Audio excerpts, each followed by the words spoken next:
Hong Kong, July 2016. Hundreds of high school students from around the world are gathered together for a global competition. They're not competing in a foot race or on a football field.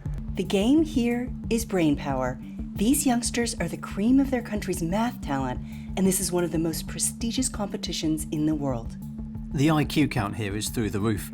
Over the next couple of days, they're going to compete to solve problems involving things like convex quadrilaterals.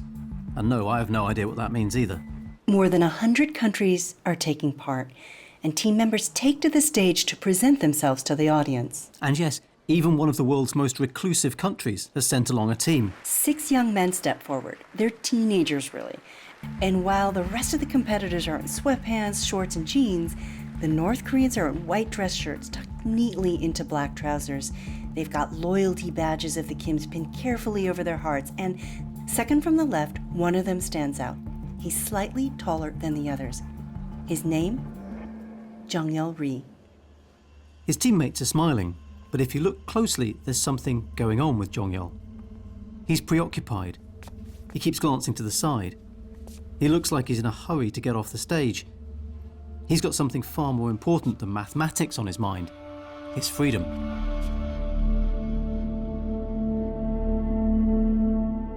One year earlier, officials in North Korea had begun vetting his background and that of his family, and they told him they had something in mind for his future. They didn't tell him exactly where they wanted him to study, but Jong-il has an inkling. People who participated in math Olympiads always went to the country's most prestigious universities to study mathematics. But what they really teach you there is computer programming. And as he knows, that usually leads to working for the regime, either as a computer scientist on a nuclear program or as a so-called cyber warrior. A cyber warrior like Park Jin Hyok, a man wanted by the FBI. They've even released his photo. A man suspected of being part of the Lazarus Group, a hacking ring accused of orchestrating some of the most daring cyber attacks of the last 10 years. This is a career Jong-il says he doesn't want. If you're good at computers, that's the kind of engineer you become. But I found that really scary. It's almost scarier than building a nuclear bomb, because you can do damage even from within North Korea just by sitting down with your laptop and attacking. And that's not what I wanted. It's decision time. Jong-il is 17, and he'll be graduating from high school soon, meaning this Olympiad will be his last. The few days he has in Hong Kong might be his final chance to defect. I knew I wouldn't have any choice but to accept their decision, and that once I'd finished the competition in Hong Kong and gone back to North Korea, they'd drag me off. Jong-il now has the chance to escape his fate by defecting at the Olympiad. Park Jin Hyok also travelled outside North Korea, so he'd likely have had similar opportunities to flee, but Park chose to stay on. Why? The FBI says Park was involved in both the Sony attack and the Bangladesh bank heist. What would lead someone to do this? Was it blind loyalty to the Kims, or was he seeking opportunity? And ultimately, do young men like Park Jin Hyok really have a choice about what they do in North Korea? And in such a strictly controlled society where most people can't even access the internet, how on earth do you become a hacker?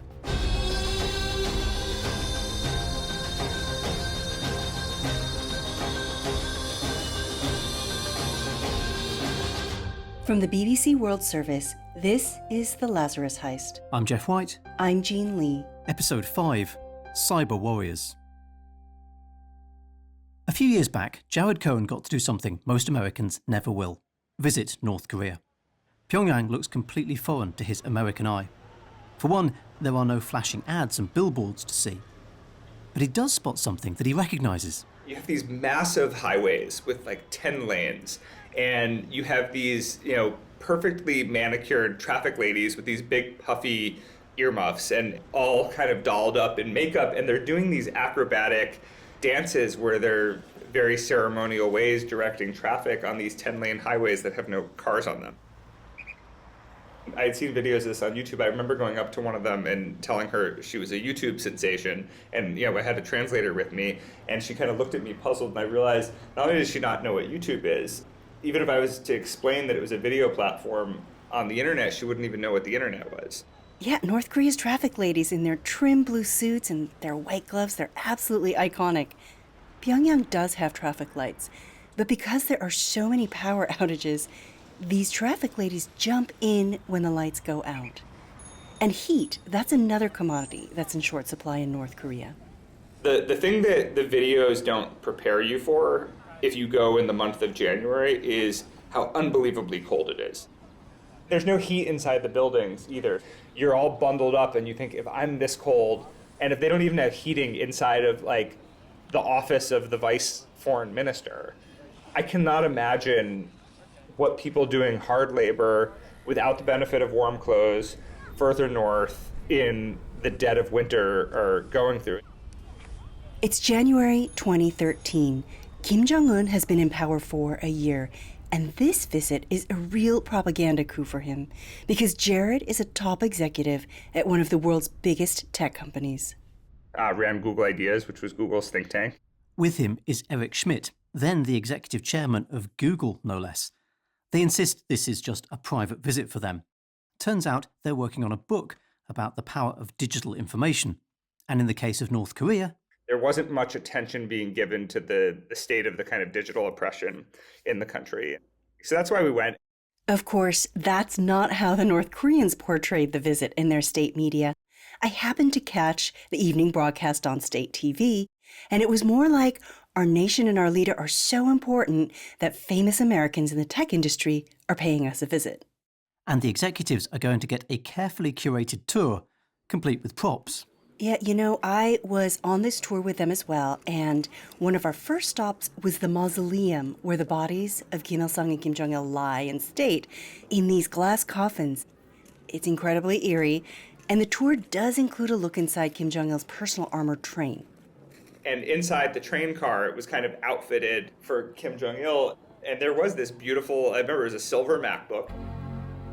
That caught my eye as well, because you have this super retro train with these old-fashioned satellite telephones on the desk, and then there's this sleek MacBook made by a very American company, Apple. And the only people in the mausoleum were these kind of tours of North Korean soldiers. It seemed like a very strange thing. So they don't let anybody have technology, but they have no problems throwing it in subtle ways in the faces of the population. And I should say, you did see people walking around with flip phones.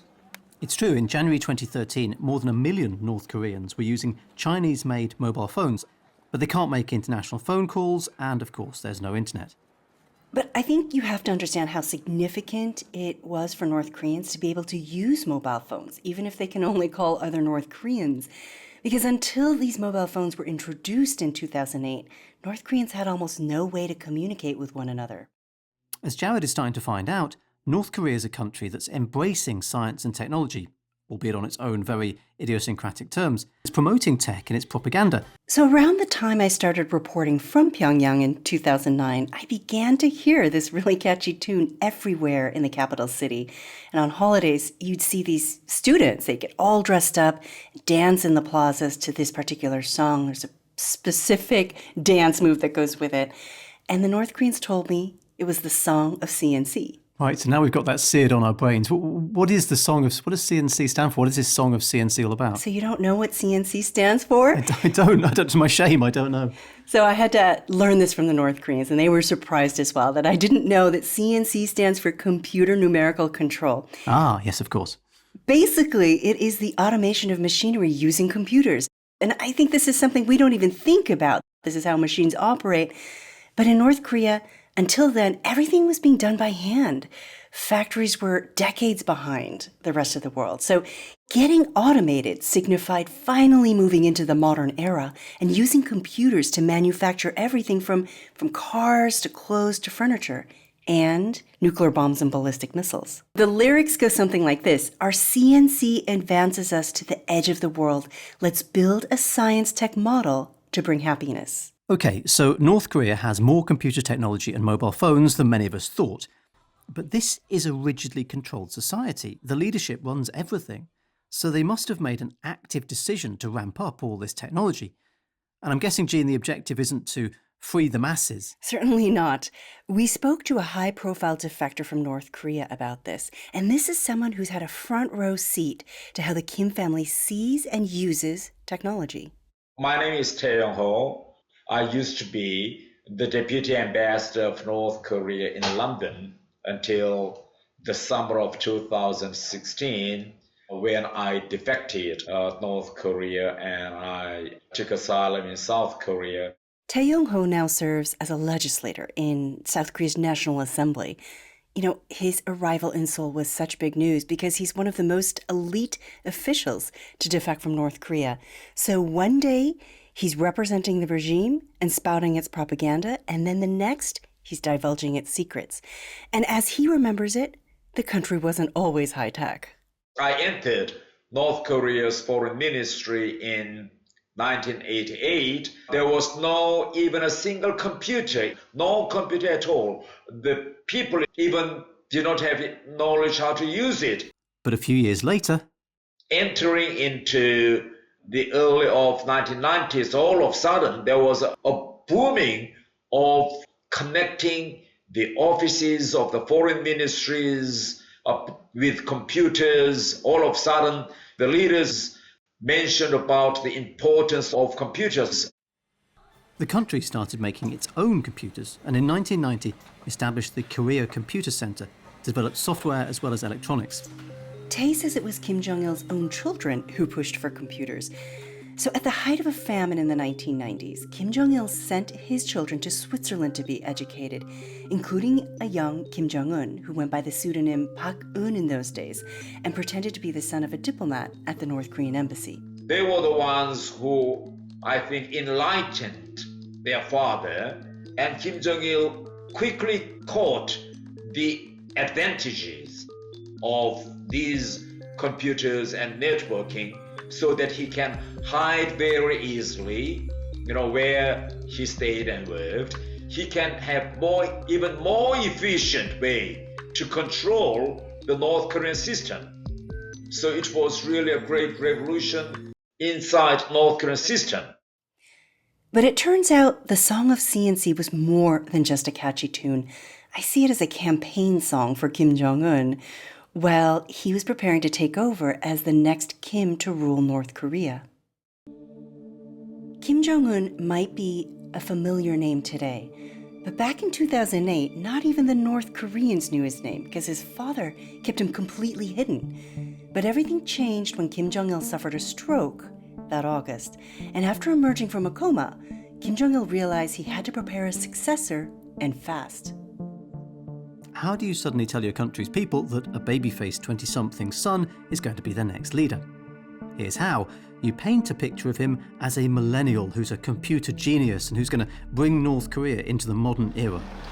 승리와 영광만을 떨쳐가는 우리 혁명 대호의 진도에는 영원히 위대한 김일성 동지와 김정일 동지의 태양기가 휘날릴 것이며 언제나 우리를 새로운 승리에. And in his first speech in April 2012, after his father passes away, Kim Jong-un rhapsodizes about a new industrial revolution and how he's going to transform North Korea by building nuclear weapons and the economy using science and technology. 승리를 향하여 앞으로. And did that include cyber? Did he mention cyber activity at that time? Not then, but he was already looking at cyber as a golden opportunity for asymmetric warfare. So authorities say that while he was parading his latest missiles to the world, he was also quietly cultivating an army of cyber warriors for attacks that would be relatively low cost and easy to conceal. So according to South Korean intelligence, Kim Jong-un called cyber warfare, quote, an all-purpose sword that guarantees our military's capability to strike relentlessly, end quote. Yeah, an all-purpose sword, that's something that can be used to attack as well as defend. That's quite a common thing in cyber. So you've got decades of North Korea building up its technology, and then this moment when Kim Jong-un takes over as the new, thoroughly modern genius who's going to catapult his society forward with tech. But this presents Kim with a big problem. For most of us, computers means internet. These days, it's hard for us to even imagine a laptop or a phone that's not set up to communicate with everyone on the planet via the internet. It's an existential crisis, really, because if you let North Koreans access the internet, they're also going to see what the world looks like outside their borders, and possibly that all the accounts contradict the official mythology. Kim's solution was to keep the internet strictly for the chosen few, like his brother, Kim Jong-chol. Fun fact about Kim Jong-chol, he's a massive fan of Eric Clapton. So when Eric Clapton comes to London, so does Kim Jong-chol. And it's up to Tae Young-ho, then still the deputy ambassador, to secure concert tickets. And that's when Tae notices that Kim Jong-chol is, by North Korean standards, an internet whiz. He was just genius using, the network, because as soon as he arrived at the hotel, he searched all the recent records of Eric Clapton's performances. So I was surprised. The man from Pyongyang was much better than me using internet. As a member of the very top tier of North Korean society, Kim Jong-chol had free and open internet access that's denied to the rest of the population. And back in Pyongyang, Jared Cohen and Eric Schmidt from Google are also discovering that while most of the country remains completely offline, with barely enough electricity to keep the lights on, let alone laptops, there are pockets of Pyongyang that are very well connected. And for me, as a journalist covering their trip, it's a chance to get into places like the Korea Computer Center that are almost always off limits to foreigners. The KCC is the headquarters of North Korea's computing industry, and this is one place I've been to in North Korea that's well connected to the internet. They've set up a Wi-Fi network, and to test the access, I did a Google search of Eric Schmidt on a North Korean tablet, and voila, my news story about his arrival pops up. It's so extreme. On the one hand, you see farmers with ox-drawn carts because they just don't have enough tractors or fuel. You drive past all these desolate, undeveloped tracts of land and throngs of North Koreans walking by the side of the road because of the lack of transport. And then you walk into the Korea Computer Center and it's state-of-the-art. The latest desktop computers, modems, networking equipment, AI technology, really sophisticated software for everything from games to security and surveillance. And as Jared becomes aware of their sophisticated surveillance technology, he can't help but feel watched all the time. You'll laugh when I say this, but the only time I've ever been to another country and made a conscious decision to shower in a bathing suit, I was in North Korea. Another place we're taken to is the E-Library at prestigious Kim Il-sung University. And that's one place the North Koreans are very proud to show to foreigners. You walk in and students are sitting in rows of computer terminals. They're dressed in suits and ties, and it's completely quiet apart from the tapping of computer keys. The monitors, they're all labeled with these red plaques that show that they're gifts from the Kim family. And it all looks slick and glossy. But in these computer labs across North Korea, it's freezing inside without the heat. In some places, the North Koreans are sitting at these computers in winter jackets. They're typing in these gloves where they've just cut the fingertips off. Again, in these places, access to the internet appears possible for a select group. This time, it's not members of Kim Jong-un's family, it's students. I remember I asked one of them to go to Wikipedia. I asked this one student to pull up pictures of New York City. I said, I live there. He said, wow, it's beautiful. Through his interactions with the students, Jared's starting to realise the truth about internet access in North Korea. There's plenty of technological infrastructure there. It's not like the internet doesn't exist in North Korea. They just only want it for about 300 people. Why risk giving these young students access to the internet, which is basically kryptonite for a repressive regime like North Korea? So then you leave and you wonder, is this whole thing just to train hackers? As a cyber warrior for the regime, Park Jin Hyok, the man wanted by the FBI, would have been one of these select few, the tiny group in North Korea given access to the country's tech infrastructure and, crucially, the internet. And as you can imagine, not everyone in North Korea gets to become a hacker. It's a very strict and selective process that begins at a young age, and not everybody wants to become a hacker. And to understand why, we need to delve into another of North Korea's many contradictions. This hardline communist regime, which is supposed to be a paragon of equality, actually has its own aristocracy. part of a system that would shape the lives of men like Park Jin Hyok.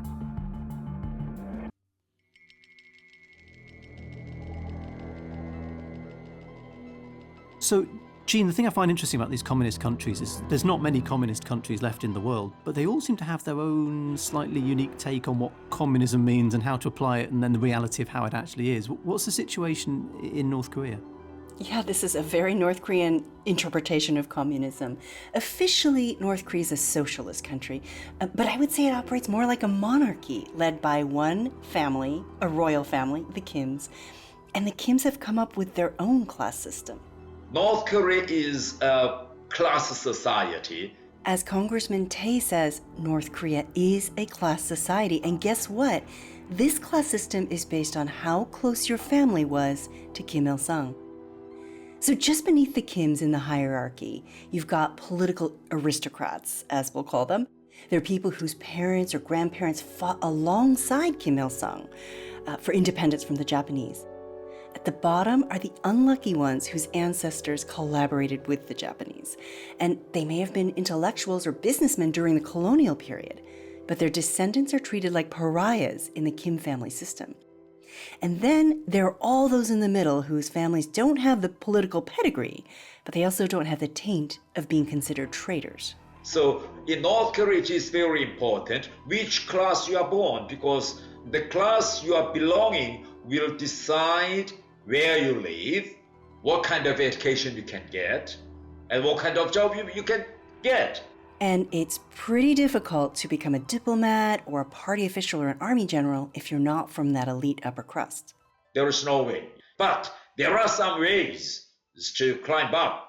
3 main ways, in fact. 3 golden routes to proving your patriotism and devotion to the party and lifting your family's political status. First of all, if you are a good football player or whatever, the door for changing your class is open in a sports area. There's also the arts. Performance is a huge part of the propaganda in North Korea, and students who show a flair for music, painting, or dance are plucked for training at these special after-school academies. And then the third one is computer sciencing. If you are very good at mathematics, from time to time there is a kind of, mathematics competitions. And if you prove yourself very good, then you are chosen to go to genius schools. Schools like the one Yol-ri went to. He's the maths genius we met earlier at the Maths Olympiad in Hong Kong, where he's wrestling with the decision about whether to defect. Listening to his life story, I keep wondering how similar it is to that of our mystery man, the alleged master hacker Park Jin Hyok. Jong-il says his father used to make him do multiplication tables before he could go out and play, so he's been doing math since he could walk. And when you talk to him, it's very clear that he loves math, he really does. 그냥 자연스럽게 수학에 좀 I've always been drawn to maths. It came natural to me, and I had fun doing it. I was therefore better at it than most kids. And when I was around 12 years old, that's when I stood out for the first time. I competed in a North Korean math contest against older students, high schoolers, and won a special prize. And that's when things really change for Jong-il. From then on, his life revolves around mathematics and preparing for international competitions like the Olympiad.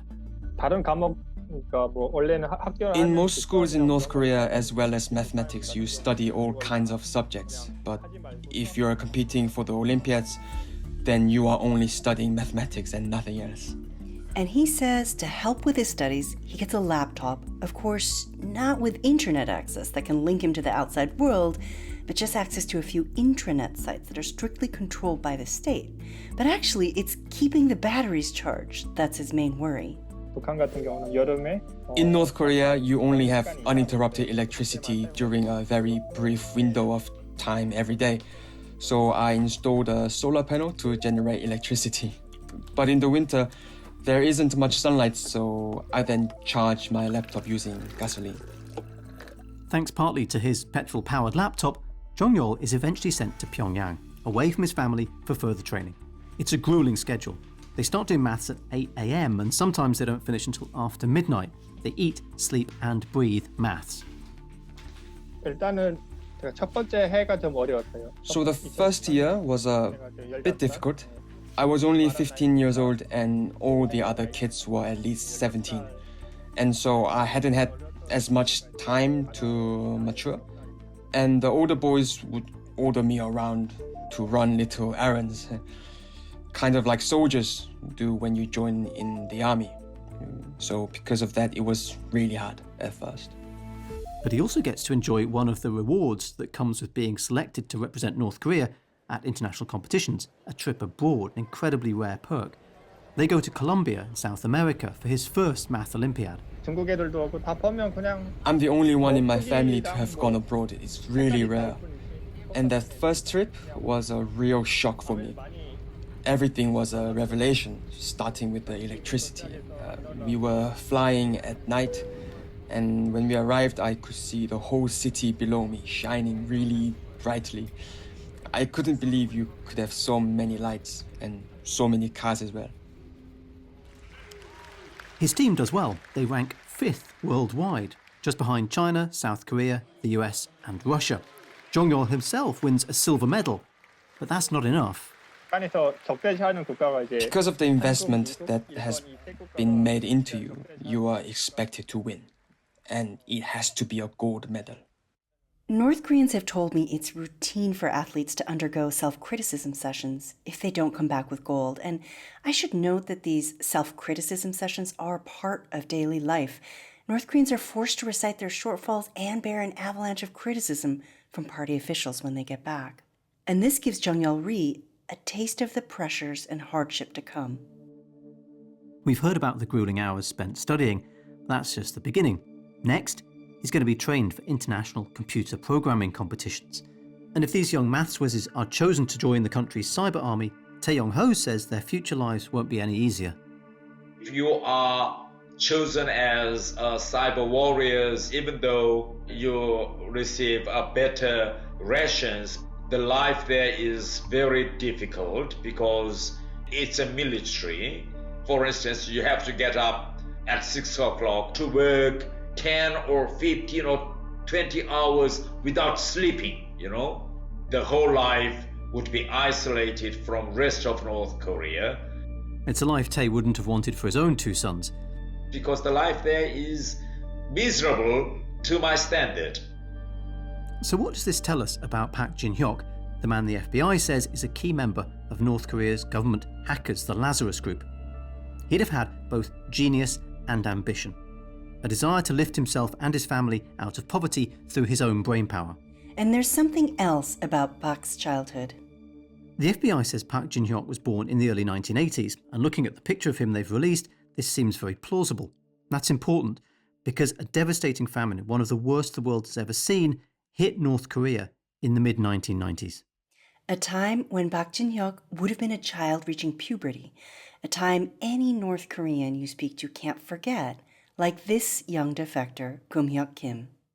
Yeah, it is very, very hard time, and there are so many people were dead by starving, so many dead bodies in the street. Hyok defected from North Korea while he was in Beijing in 2012 as a foreign exchange student. He's now an activist based in South Korea. But he says his family was part of the political aristocracy in Pyongyang. I was very, very well off because of my grandparents. So my grandfather fought against Japanese imperialists with Kim Il-sung in 1930s. Hear that? That's an example of how a perfect political family history lands you in the elite class.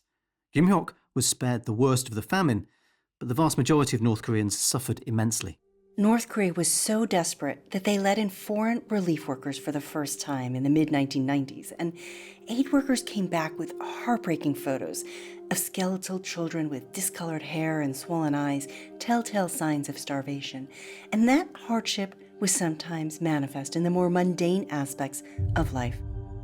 Hyok tells a story about staying with a family with 2 boys during a school trip to the countryside. So when brother went to school, younger brother have to stay at home. So I asked him, why do you wait your brother like this? And he said, my older brother took his shoes, so I have to wait. because they have only one clothes and one bag, like shoes. I was so shocked. We can't know for sure, but I think it's safe to say that Park Jin Hyok would have experienced hardship growing up in the famine as well. I mean, most North Koreans did. Kim Hyok says the famine shaped an entire generation, and it made it easier, he says, for the regime to control its people. They only care about their survive. To survive, they had to loyal to the regime. If they don't need to worry about survive, they can stand up. And for anyone who thought about fighting back, the regime had some terrifying lessons. When I was 6, I saw the public execution in Pyongyang, and I couldn't forget that image for my whole life. We had to go there, no other options. Children sit down at the front. The person executed that day was a member of the elite, a high-ranking official in charge of agricultural policy who took the blame for the famine. Kim Hyok, even though he was just a child, his family, thousands of others, they were all ordered to watch him being shot to death. And he says public executions are used to send a chilling warning to all North Koreans, even those in the elite classes. If you do something against government, you will be the next one. So that was the very easy way to control. Such as like, I can give you freedom, and I can give you wealthy life, and I can give you priority, I can give you all. At the same time, I can give you punishment. Perhaps this is what's really driving young men like Park Jin Hyok, keeping them hacking for the regime. In the FBI's eyes, Park is a criminal, complicit in globally significant hacks like the multi-million-dollar Bangladesh bank heist. But perhaps in a way, Park is a victim too, caught up in the culture of fear that pervades North Korea. That culture of fear is what Jong-il-ri, our math genius, wants to escape as he considers his options in Hong Kong in 2016. The threat of punishment hangs over everything in North Korea. The worry about saying the wrong thing, overstepping the boundaries, contradicting party policy, and being sent to the coal mines or a labor camp as punishment. Let's say you are lucky enough to become one of the leaders in the Workers' Party. That's not even a good life. Several people I knew who worked for the party were suddenly purged on a whim. So even if I could join the higher ranking group, someone in power would always be keeping an eye on me. And that would make me constantly nervous and worried. North Korea calls the allegations about human rights violations lies fabricated by the United States. And it has turned around and accused the U.S. of being, quote, the world's worst human rights abuser, and that America is, quote, a tundra of a human being's right to existence, end quote. Did I hear that correctly? A tundra of a human being's right to existence. That's remarkable language. Is this common for North Korea's responses to come out in this kind of language? It's classic language used in North Korean propaganda. And I should point out that North Korea put out a lengthy report on alleged U.S. human rights abuses in response to the allegations. And this came out in 2014.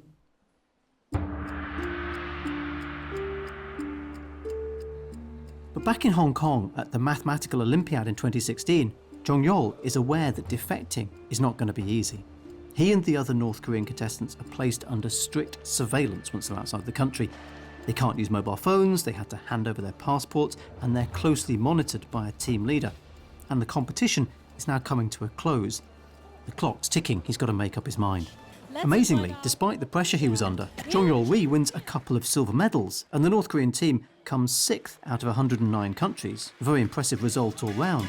But the day after the competition, Jong-il makes up his mind. He slips out of the campus dormitory where the team's staying and catches a taxi to the South Korean consulate in Hong Kong. And there he holes up in a conference room as the controversy over his sudden disappearance swirls outside. With the help of the South Koreans, he eventually makes his way to Seoul, where he's now a university student, in mathematics, obviously. And so it's from his apartment in South Korea that Jong-il speaks to me over Zoom. He's shy and thoughtful, he's young, but mature beyond his years. 자기들이 뭐 하는 분야라고는 말을 안 하니까 그냥 데려가려고. And as we're speaking, we're interrupted by this persistent voice that comes from somewhere behind him. It's an announcement from his building management asking residents to keep their water running so the pipes won't freeze. This was during a cold spell in South Korea. And for a moment, this brings us both back to a place where every aspect of our lives was strictly controlled. But it's kind of like North Korea. They have a speaker and you can't turn it off. 네, 그 얘기가 나와서 봤는데 이제 아침에 When I was in middle school, they would broadcast a wake-up call to the sound of trumpets. That was so loud, you could hear it from several streets away. The kids had no choice but to wake up. And it reminds me of waking up every morning at 6 a.m. to the tune of Where Are You, Dear General, blaring from the Pyongyang train station, which was just down the street from the hotel where I lived. It's an eerie song that's an ode to Kim Jong-il, very somber. When I heard it, I would wake up. And I used to think maybe people don't have a watch. 그냥 찬양하는 노래네요. It's actually a song of praise. The reason why they play it in the morning is because this is when people go to work. So it gets stuck in their head for the whole day.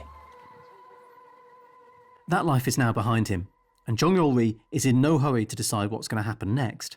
일단 북한에 있을 때는 저에게 선택권이 너무 없어서. When I was in North Korea, everything was decided for me. But now I have too many options, and that means I have to think really hard about what's right for me. So right now, I just want to focus on my studies, and I will figure out my career after graduation. But it's a good place to be in. Jong-il chose to leave. But according to the CV that the FBI found, Park Jin Hyok went on to study at Kimchek University of Technology. This is one of the country's most prestigious universities, particularly for computer programming. If the FBI's information is correct, Park's fate is now sealed. He's on his way to becoming a government hacker for the North Korean regime. After graduation, to hone his skills, the regime will give him a very, very valuable perk. They'll send him abroad. And this, says the FBI, is where Park will realise his true purpose in the regime's eyes: to make money for the fatherland, joining an effort to hack on a global scale, working from North Korea's network of secretive foreign bases. The kind of place an American businessman wouldn't want to step into by accident.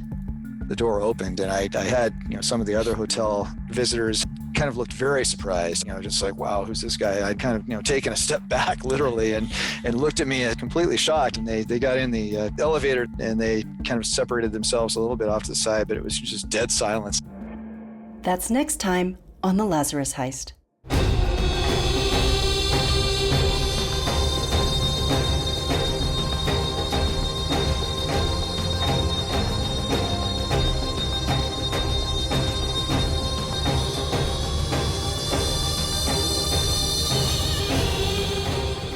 The Lazarus Heist is an original podcast from the BBC World Service. I'm Geoff White. And I'm Jean Lee. Our producer is Estelle Doyle.